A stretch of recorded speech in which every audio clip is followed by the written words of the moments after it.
Hi, welcome to Gridiron Gurus. It's week 7 of the regular season. I'm Travis Ozarzik and Bill Stewart for the Kennebec Journal Morning Sentinel. Big game in the Campbell Conference Class C this week, Bill, with Winslow going to Oak Hill. These were old rivals in the PTCB. Now they're playing with Oak Hill's playoff life at stake, it looks like.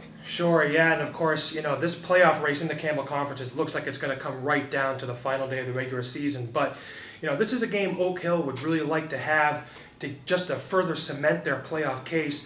The Raiders come in 3-3, had a tough loss last week to Winthrop 27-24. So this is going to be a real big test for them.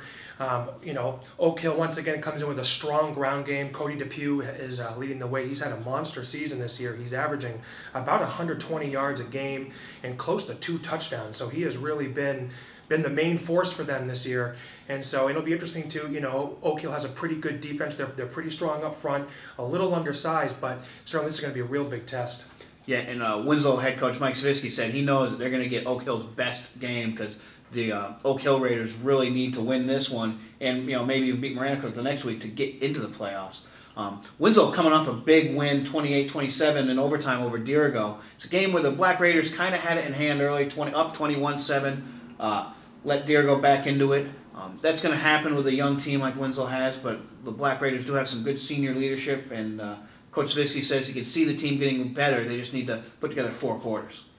Sure, and staying in the Campbell Conference, Poland's going to be traveling to Winthrop. A pretty big game for the Ramblers here. The Ramblers also come in at 3-3, and this is a game that, should they get this one and get the 4-3, Winthrop closes the season against Lisbon. So really could, again, kind of cement that playoff positioning for the Ramblers as well. So this is a pretty big game for them. And then speaking of Maranacook, they're going to be going to Dirigo, and this is another pretty big game as well. Maranacook has been saying all season it would love to get a home playoff game this year. They've tried the last couple of years, fell really short. So, again, if they can just get this game here, it would go a long way to getting that game. Right. Moving up to the Pine Tree Conference Class A, maybe the surprise team in the league this year is Skowhegan. The Indians are 3-3, right in the mix for one of those 4 playoff spots that are up for grabs. They're going to Edward Little to Auburn this weekend to play the Red Eddies, who are 2-4. Both teams really need this game to keep in the playoff hunt. Skowhegan really, if they just finish 4-4 or 5-4, could have a shot at the tournament. Sure, and in the PTCB, Madison Carabec's going to be playing Gardner. Gardner, of course, has that big game against Leavitt looming.